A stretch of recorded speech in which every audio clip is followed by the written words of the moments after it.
AskReddit by Note 55. What is a monthly subscription that is worth every penny? My local movie theater chain offers 3 movies per week for $20 per month. They also offer a refillable popcorn buckets that live for like 5 months for $30. Fantastic deal. My wife and I have Regal Unlimited $19 more for unlimited movies at the nicest theater in town. We love it. I'm a fan of water, electricity, and garbage removal. If I'm really splurging, then natural gas. Hey, big spender over here. I use Spotify while working 8-10 hours per day, 5 days a week. Easiest money I've ever spent avoiding commercials while listening to whatever I want. I bought the family plan so that me and all my friends can listen to music ad-free and send each other songs to listen to. I've got my 2 best friends, my little sister, my dad, and me on there. Best thing I've ever subscribed to.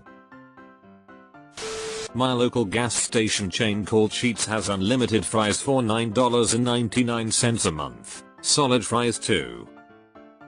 LMAO, I did not expect to see Sheetz at the top of this thread. I used to work at one. My co-worker got this subscription and she would get an order of fries right before her shift started, during her break, and right after she got off work, since it renews like every 4 hours. She was going through some hardcore financial stuff and this subscription saved her from going hungry all day for months.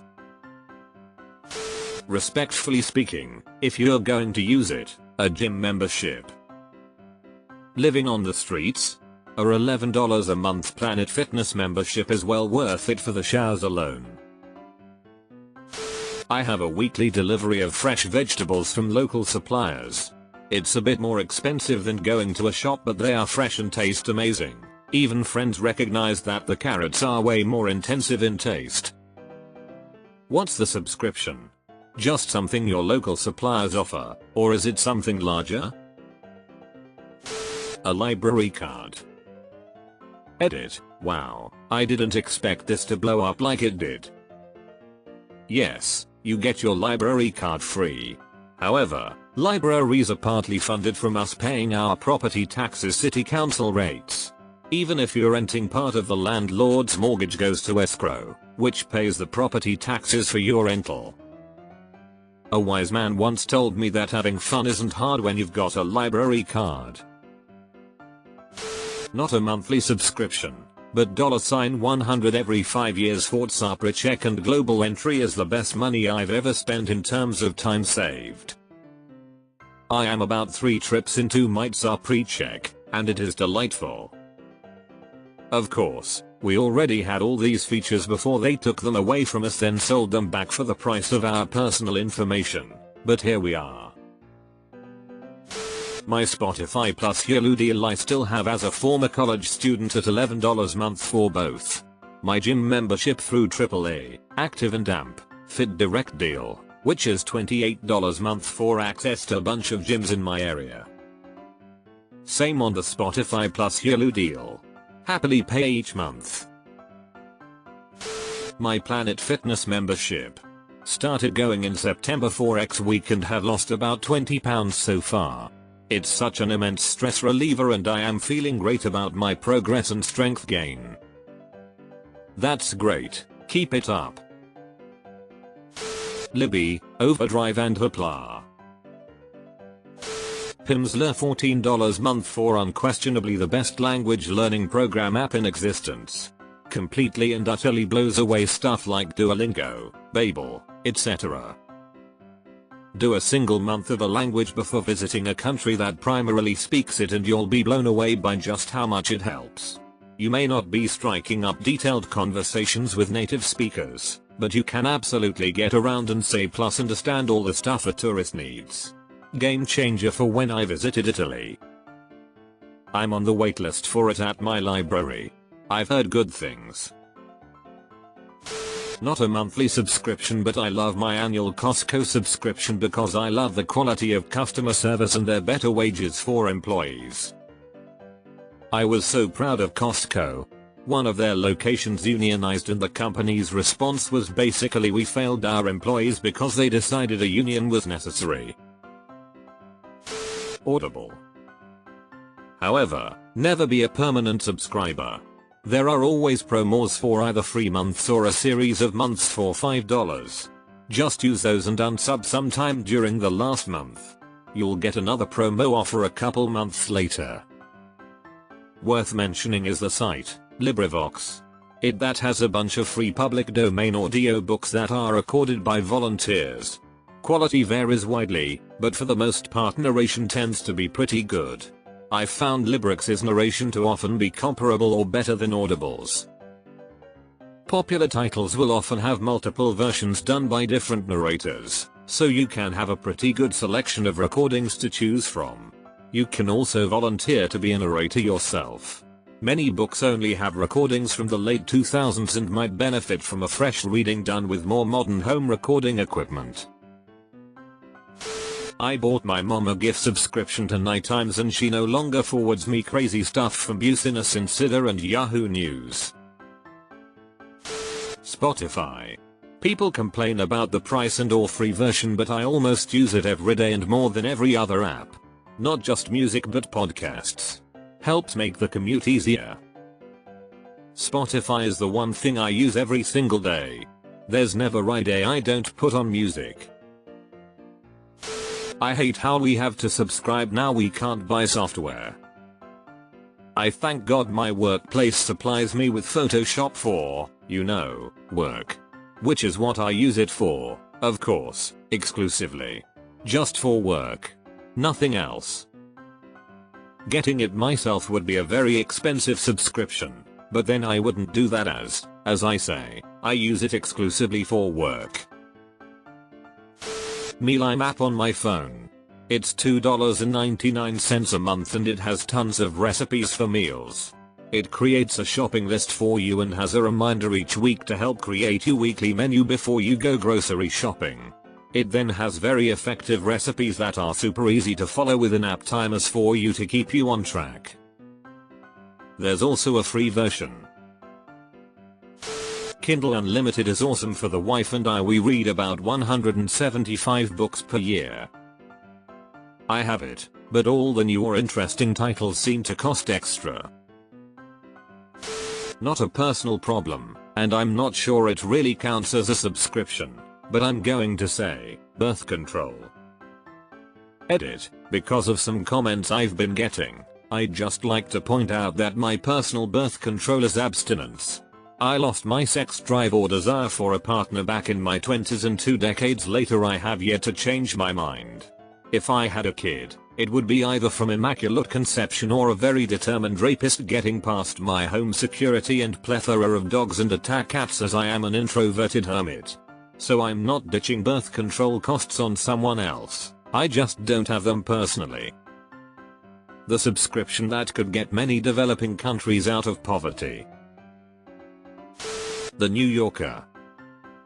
Just kidding. You will end up with a stack of good-looking magazines you didn't get around to reading. We put them in the bathroom. So I end up reading each article, usually in their entirety, but out of order and over multiple days, so they don't really make sense. I find it quite enjoyable. Let me summarize this entire comments section. Costco. Spotify. YouTube Premium. VPN. Hulu and or Netflix. Planet Fitness. Covered 95%.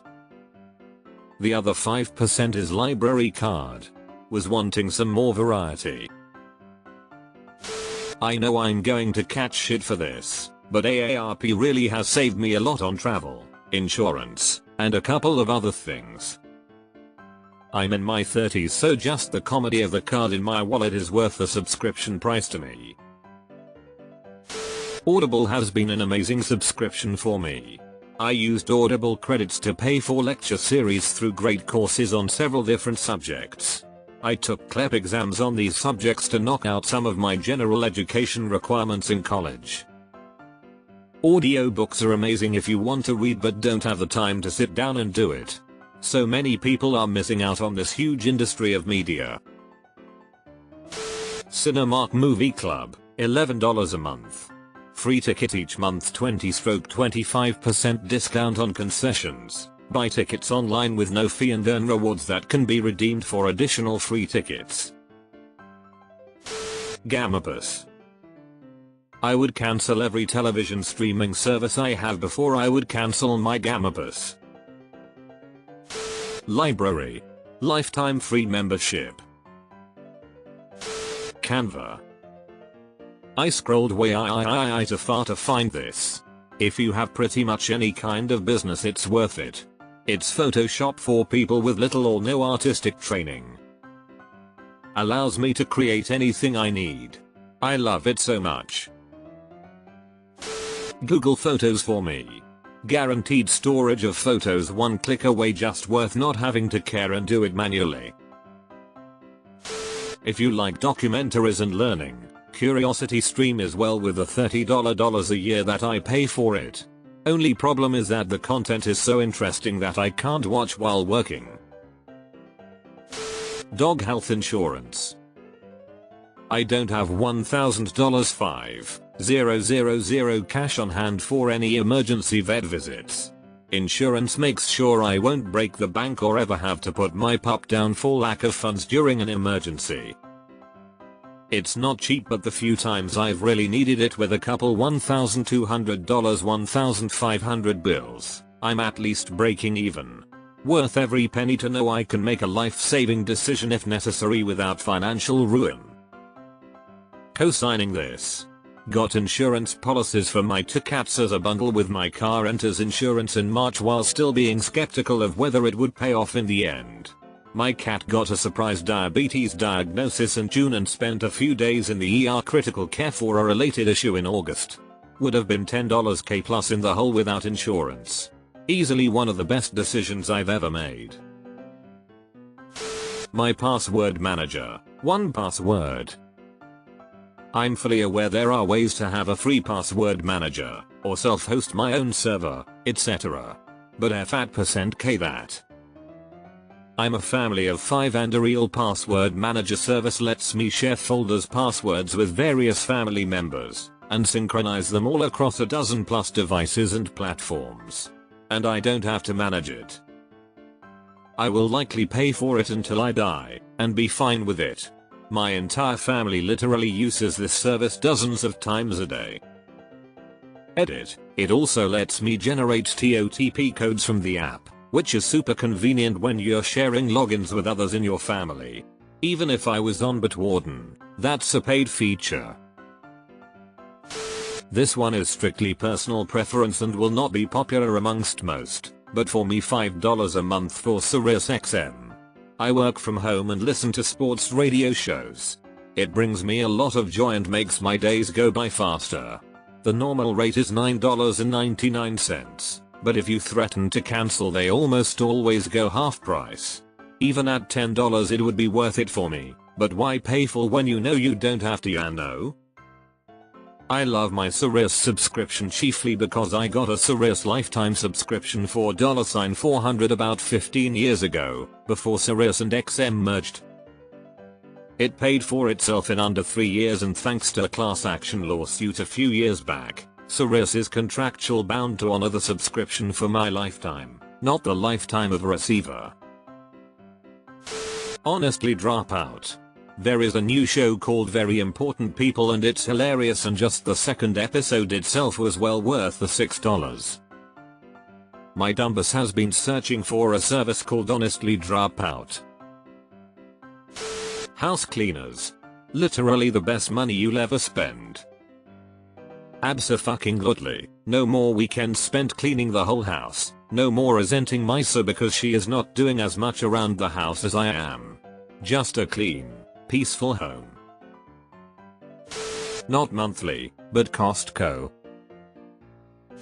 Jelly of the month. It's the gift that keeps on giving the whole year. Only online subscription worth the money to me is NY Times Cooking. Not Adobe shit, that's for certain.